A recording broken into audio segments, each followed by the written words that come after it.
Bonjour. L'accueil des critiques est impressionnant pour la chute de la maison Usher. Ça marque un nouveau record de carrière pour le célèbre scénariste-réalisateur d'horreur Mike Flanagan. Voici la nouvelle pépite de Flanagan et c'est juste après ça.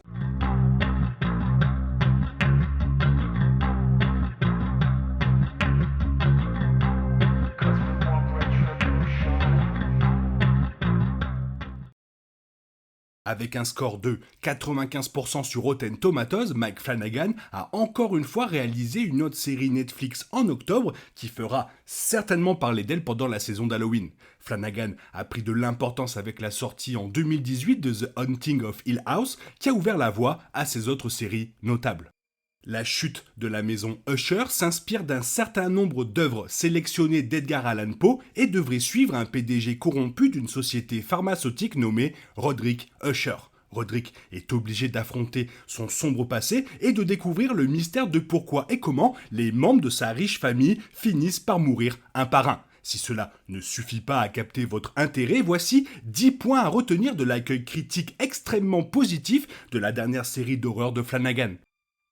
Les critiques ont fait l'éloge de la qualité globale de la série de Mike Flanagan, en particulier dans le domaine de l'art et de la narration. Toutes les séries originales de Flanagan ont toujours été pleines de textures et de nuances, mais la chute de la maison Usher est largement considérée comme le meilleur effort narratif du scénariste-réalisateur à ce jour. S'inspirant de l'un des plus grands auteurs d'horreur de tous les temps, Flanagan semble avoir canalisé le génie d'Edgar Allan Poe dans sa reconstruction de plusieurs de ses meilleures œuvres.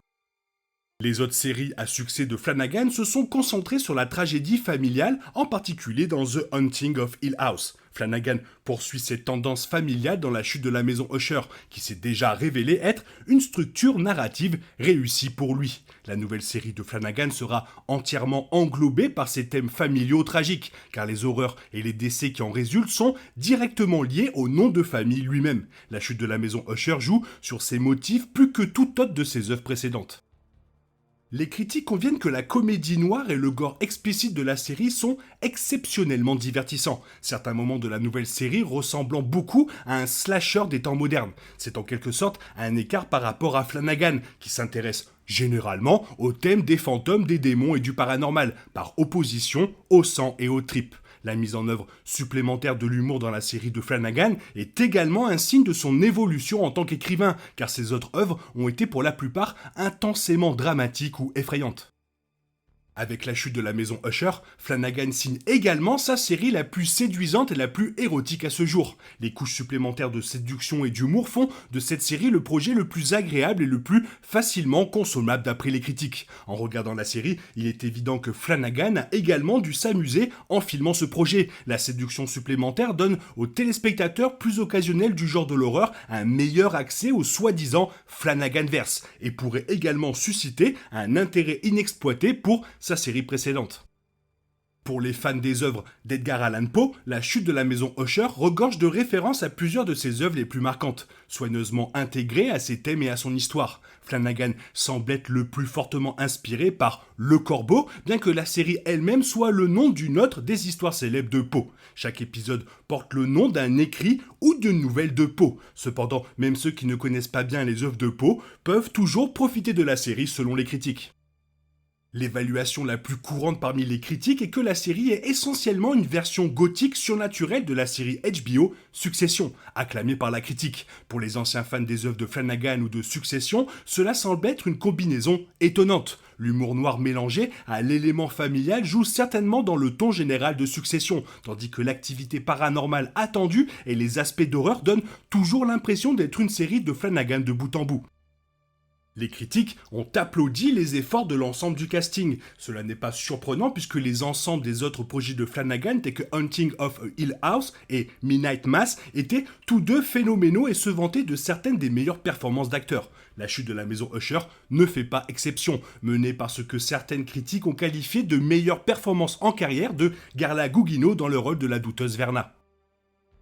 Même avec la direction légèrement nouvelle d'une série d'horreur de Mike Flanagan, le cœur et l'âme de la chute de la maison Usher restent au cœur de ce que l'on aime le plus dans les projets de Flanagan. Il y a peu, voire aucun, de scénaristes-réalisateurs en activité qui maîtrisent l'équilibre entre une véritable horreur et un drame captivant comme l'a fait Mike Flanagan. Cette notion est à nouveau évidente dans la chute de la maison Usher qui s'écarte légèrement du conte typique de Flanagan mais est toujours enracinée dans des tons d'horreur et de drame similaires à ceux de ses séries précédentes.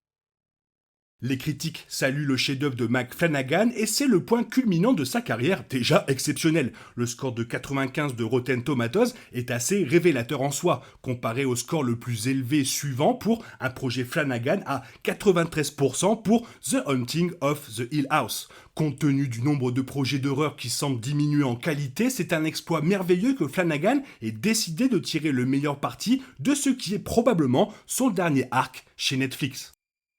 Il aurait été extrêmement facile pour Mike Flanagan d'orchestrer une sorte d'interprétation sans effort de The Haunting of Hill House et de le préparer à temps pour sa sortie typique sur Netflix en octobre. La chute de la maison Usher prouve que Flanagan est non seulement l'un des esprits les plus talentueux du monde de l'horreur aujourd'hui, mais également l'un des conteurs les plus passionnés dans le domaine. La chute de la maison Usher de Flanagan est plein de plaisir, d'humour, de séduction et bien sûr d'un mélange magistral de drame et d'horreur qui sera sûrement l'un des moments forts de la saison d'Halloween 2023 et les critiques n'ont généralement jamais tort.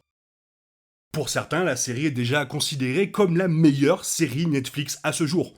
Reste à voir. Toi, qu'est-ce que tu en penses? Fais-moi part de ton avis dans la zone commentaire. Sinon, il est temps pour toi de reprendre le cours normal de ta vie. Bien sûr, on se retrouve bientôt pour une nouvelle vidéo. Bisous bisous, bye bye. Oh yeah, we want retribution.